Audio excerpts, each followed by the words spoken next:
بسم اللہ الرحمن الرحیم۔ ناظرین محترم، السلام علیکم ورحمۃ اللہ وبرکاتہ۔ آج ہم سماعت فرمائیں گے نکاح کی شرائط کے حوالے سے۔ یاد رکھیں، نکاح کے لیے چند شرائط بیان کی علماء اسلام نے۔ اگر ان شرائط میں سے کوئی ایک شرط بھی مفقود ہوگی تو شرعی اعتبار سے وہ نکاح منعقد نہیں ہوگا۔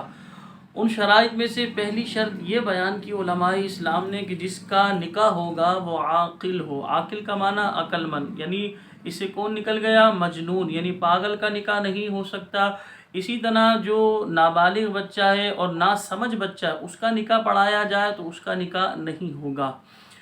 دوسری شرط علماء نے یہ بیان فرمائی کہ جس کا نکاح ہوگا وہ بلوغ، بالغ ہونا شرط ہے، لیکن فقہا نے اس بات کی اجازت دی کہ نابالغ بچہ جو کہ سمجھدار ہو اور اس کے ولی کی اجازت ہو تو لہذا وہ نکاح منعقد ہو جائے گا۔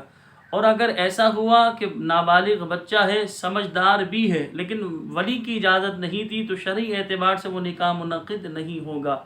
تو بلوغ شرط ہے، لیکن فقہا نے وضاحت بیان کر دی کہ اگر نابالغ بچہ ہے لیکن سمجھدار ہے اور ولی کی اجازت ہے تو لہذا وہ نکاح بھی منعقد ہو جائے گا۔ تیسری اور بڑی اہم شرط ہے کہ نکاح کے لیے فقہا نے بیان فرمایا گواہن کا ہونا۔ گواہن کتنے ہونے چاہیے؟ دیکھیں، فقہا بیان فرماتے 2 مرد موجود ہوں یا 1 مرد 2 عورتیں موجود ہوں، اور ان کے بارے میں بھی فقہا نے بیان فرمایا کہ یہ بھی عاقل ہوں، بالغ ہوں، مسلمان ہوں ان کا۔ لیکن فقہا نے یہ بیان فرمایا کہ اگر گواہن میں سے کوئی نابینا ہوگا تو شرعی اسی طرح نابینا ہوگا، فاسق ہوگا تو نکاح منعقد ہو جائے گا۔ لیکن جب نکاح تو منعقد ہو جائے گا، لیکن فقہا نے اس بات کی وضاحت فرمائی کہ اگر یہ فریقین میں سے کوئی ایک انکار کر دے تو اب اس کے صحیح ہونے کا گواہن سے ہی پتہ چلے گا۔ تو گواہن ایسا شخص ہوا کہ نابینا ہے تو اس کی گواہی قابل قبول نہیں، اسی طرح فاسق کی بھی گواہی قابل قبول نہیں۔ لیکن نکاح شرعی اعتبار سے فقہا نے بیان فرمایا کہ نابینا شخص سے گواہان میں تو نکاح منعقد ہو جائے گا، اسی طرح فاسق یعنی گناہگار شخص گواہ بنا تو نکاح منعقد ہو جائے گا۔ تو یاد رکھیں، گواہن کے حوالے سے میں نے آپ کے سامنے وضاحت کر دی کہ 2 گواہ موجود ہوں، یا 2 مرد ہوں یا 1 مرد 2 عورتیں ہوں، صحیح، یا اور گواہن کا بھی بتایا یہ عاقل ہو، بالغ ہو، مسلمان ہو، صحیح۔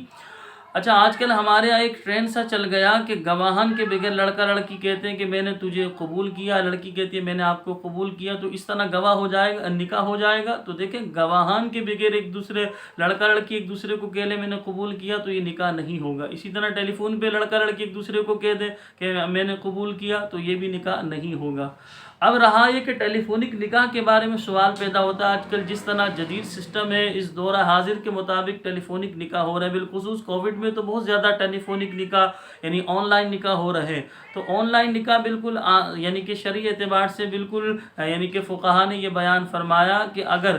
دولہا اور دلہن دونوں میں سے کوئی ایک فریق جو ہے مجلس میں موجود نہیں تو وہ اپنا کسی کو وکیل بنا دے گا، وہ وکیل مجلس میں موجود ہو، تو لہذا شرعی اعتبار سے قاضی صاحب اس طرح نکاح پڑھائیں گے کہ وکیل موجود ہوگا۔ مثال کے طور پہ دلہن موجود نہیں ہے اور دلہا ہماری مجلس کے اندر موجود ہے تو فقہا نے بیان فرمایا دلہن کا وکیل بنا دیا جائے گا کسی کو، وکیل اسی مجلس میں ہوگا، اور اسی طرح دلہا اسی مجلس میں ہوگا، اور اس کے علاوہ 2 گواہ عاقل بالغ مسلمان موجود ہوں گے۔ تو اس طرح کہا جائے گا یعنی کہ قاضی صاحب نکاح جو پڑھائیں گے تو لڑکی کی جب لڑکی سے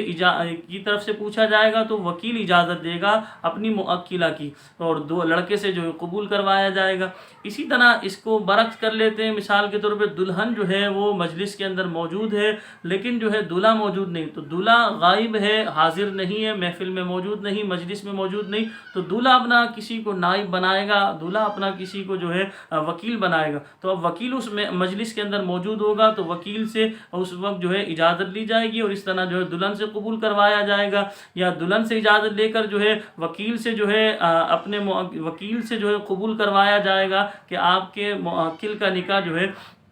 اتنے ہزار مہر پر آپ سے جو ہے آپ کے موکل سے کیا جا رہا ہے فلانا بنت فلاں کا نکاح، تو لہٰذا آپ قبول کرتے ہیں اپنے موکل کی طرف سے، تو وکیل جو ہے اپنے موکل یعنی دلہا کی طرف سے قبول کرے گا، اس طرح ہوگا۔ تو بہرحال آسان لفظوں میں ٹیلی فونک نکاح شرعی اعتبار سے جائز ہے، آن لائن نکاح یہ جائز ہے، لیکن جو اس کی شرائط ہیں وہ شرائط سمجھدار یعنی کہ جو علماء اسلام انہیں پتہ ہوتا، عوام کو نہیں پتہ ہوتا اس کی جو شرائط ہیں، جو قیودات ہیں، کس طرح یہ نکاح منعقد ہوگا، کس طرح نہیں۔ تو آن لائن دیکھیں شریعت کے مطابق ہوگا تو جائز ہے، اگر شریعت کے خلاف ہوگا تو نہیں منعقد ہوگا وہ نکاح۔ اگر شریعت کے مطابق ہے آن لائن نکاح تو وہ نکاح منعقد ہوگا، وہ نکاح ہو جائے گا، اور شریعت کے خلاف ہے، شریعت کی قیودات کے خلاف ہے، شریعت کے جو بتائے ہوئے اصول ہیں ان کے خلاف ہے، تو لہذا شرعی اعتبار سے وہ نکاح منعقد نہیں ہوگا۔ لیکن اس کے سمجھنے کے لیے ظاہر سی بات ہے آن لائن نکاح کب ہوگا کب نہیں ہو، یعنی کہ کب جائز ہے کب جائز نہیں ہے، کب نکاح منعقد ہو جائے گا کب نہیں، یہ تو ظاہر سی بات ہے عالم دین ہی کو پتہ ہوگا،